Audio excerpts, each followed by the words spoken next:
minha intenção hoje de fazer essa fala é muito por conta de a gente estar vivendo momentos da vida, da democracia, da sociedade, da maneira que a gente se organiza enquanto cidadãos, enquanto pessoas que acreditam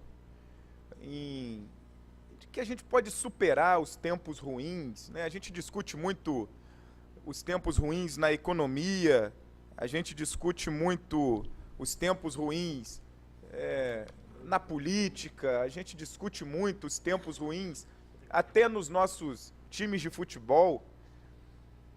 Agora a gente tem dificuldade e a gente precisa refazer essa dificuldade, a gente precisa reafirmar valores que têm que nos movimentar pela vida inteira. Eu tenho ficado muito angustiado com o modelo que nós estamos vendo ser construído na nossa sociedade, né? Esses tempos, então, últimos tempos, os tempos da ascensão das redes sociais, do Facebook, do WhatsApp, em que parece que todo mundo tem certeza de tudo, todo mundo sabe de tudo, e a gente, ao invés de estar tornando a humanidade, as pessoas, os homens e mulheres, em pessoas mais inteligentes, nós estamos transformando as pessoas que acham, na verdade, a gente cada vez mais que acha que sabe de tudo, a gente está se transformando em mais intolerante, em mais violento e em pessoas, homens, mulheres, que não conseguem mais pautar como modelo de sociedade a trilhar, a buscar, a construir, que tenha como fundamento o amor, né? O amor, a justiça, a tolerância, o respeito. Isso, a bandeira do Brasil, né, deveria ser amor, ordem e progresso, mas por conta ali daquele tempo de positivismo e tudo mais, retiraram o amor, ficou ordem e progresso. E esse fim de semana eu me senti muito machucado pelas notícias que nós vimos, pelos fatos que ocorreram, em especial aqui na nossa região. 2 casos de assassinato de mulheres por a justificativa, um é porque foi ciúme, o outro porque a moça poderia estar grávida e o moço não aceitou. Porque a gente inconscientemente pode até imaginar que esses atos tenham sido atos fundamentados em sentimentos de amor, de ciúme, de paixão, mas na verdade são sentimentos pautados por um elemento muito nocivo dos dias de hoje, que é o ódio, né? A gente não consegue retirar do nosso convívio, da nossa realidade, esse sentimento de ódio, né? Então, o que é diferente de mim, eu não tenho a obrigação de tolerar, de conviver, de entender, de dialogar, né? O que é aquilo que eu não concordo ou não aceito, eu não entendo como algo que eu possa conviver e respeitar. Conceição de Macabu, Dandara, 21 anos, morta pelo ex-namorado, com 2 tiros. Diana, morta, troca de tiros após uma festa ali no Kansas Hall, ali no bairro da Glória. Luciana Rodrigues de Souza, trabalhadora, mulher, encontrada morta na Virgem Santa no último dia 20 de agosto. Mais um corpo de mulher encontrado no Bar do Coco, que eu não vi a identificação. No Brasil, algumas notícias recentes, a escritora gaúcha Clara Averbuck, ela denunciou que no dia 28 de agosto foi estuprada por um motorista de Uber. Um homem que ejaculou numa mulher no transporte público, em um ônibus de São Paulo, foi solto pela justiça e voltou a cometer a mesma violência. Esse ano completa no Brasil 11 anos da Lei Maria da Penha. Muitas das vezes uma lei ironizada, alvo de piada de nós homens, até de determinadas mulheres. Em 2015, a presidenta Dilma, que é sempre bom reafirmar que o contexto político também é um contexto que violenta as mulheres, olha como determinadas deputadas sofrem nos parlamentos, na Câmara dos Deputados, e a primeira mulher presidente da República foi cassada, eu gosto sempre de dizer isso, foi cassada do seu exercício eleito pelo povo, e não foram comprovadas provas de atos de corrupção. E nós temos um presidente homem, marido de uma recatada e do lar, bela recatada e do lar, padrão másculo patriarcal da nossa sociedade, que tem 3 denúncias por corrupção, por formação de quadrilha, por obstrução de justiça, e a maioria dos homens no Congresso Nacional não deixam sequer ele ser investigado. Bom, para dizer que a política também agride e violenta as mulheres. Assim como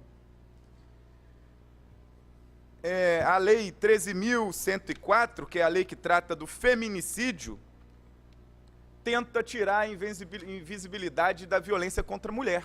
Nós precisamos dizer que a violência contra a mulher não está só dentro de casa, que os maiores casos são dos seus companheiros, a maioria dos casos, não está só nas mulheres estupradas, que segundo o Anuário Brasileiro de Segurança Pública, são mais de 5 mulheres estupradas por hora no Brasil. Não são só os 80% dos casos em que as mulheres são violentadas pelos seus, já falei aqui, parceiros, que eles são responsáveis por 80%, e 5 mulheres são espancadas a cada 2 minutos, vereador Fernando. 5 mulheres espancadas a cada 2 minutos. E nós costumamos, Val, não falar disso. Nós costumamos não trazer essas questões como questões que precisam ser prioridade para a vida da gente, não só para a organização política da gente, mas para a vida da gente. O Estado e a sociedade, de modo geral, fazem vista grossa a esses casos de violência contra a mulher. Eu acredito que é necessário que nós passamos a tratar como prioridade a pauta da não violência, da construção da cultura de paz, do desarmamento das mãos, dos corações e das mentes, porque o ódio está matando mulheres, jovens negros moradores das periferias, que são a maioria dos assassinados no Brasil, policiais militares que estão com seus salários defasados e sem condições de enfrentar a guerra contra o tráfico de drogas, assassinando homossexuais, transexuais, pessoas discriminadas todos os dias do sistema belo, bonito e recatado que nós nunca ousamos enfrentá-los, mas precisamos enfrentá-los. E eu tenho aqui buscado, e não pensei aqui em fazer prestação de contas de atuação de mandato, nada disso.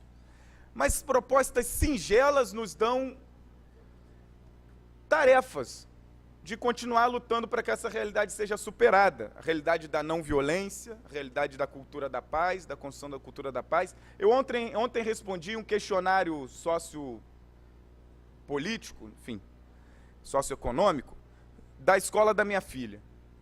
O que você espera da escola? Eu espero que a escola eduque para a vida, para a cidadania, para o respeito, para a liberdade e para a paz. E as escolas públicas, elas têm esse papel. Elas precisam discutir isso. Elas precisam trabalhar isso desde cedo com as crianças, com a minha filha de 8 anos. Mas nós aqui, enquanto mandato, temos tentado propor ações. Eu vou concluir relatando isso, presidente.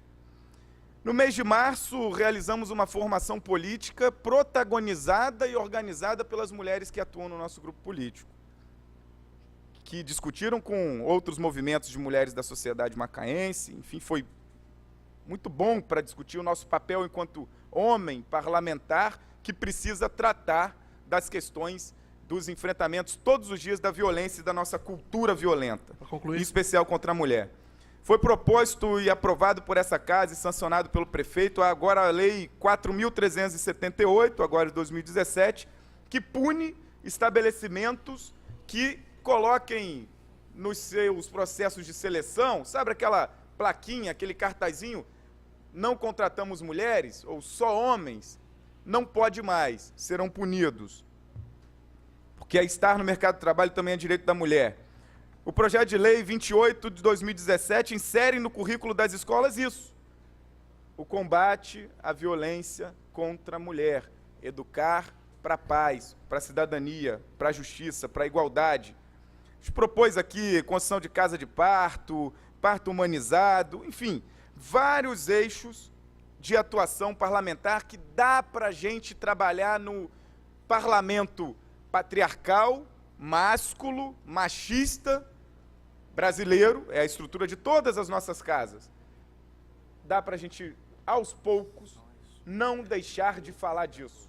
Não dá para deixar de falar disso. Então, presidente, para concluir aqui, para essas mulheres vítimas da violência, em especial aqui da região, elas não merecem um minuto de silêncio, não. Elas merecem a nossa vida inteira denunciando e lutando contra esses absurdos que precisam ser superados, não só pela justiça, mas pela nossa concepção de vida e modelo e projeto de paz, de cultura da não violência e de consolidação do amor e da tolerância e das liberdades como preceito. Muito obrigado.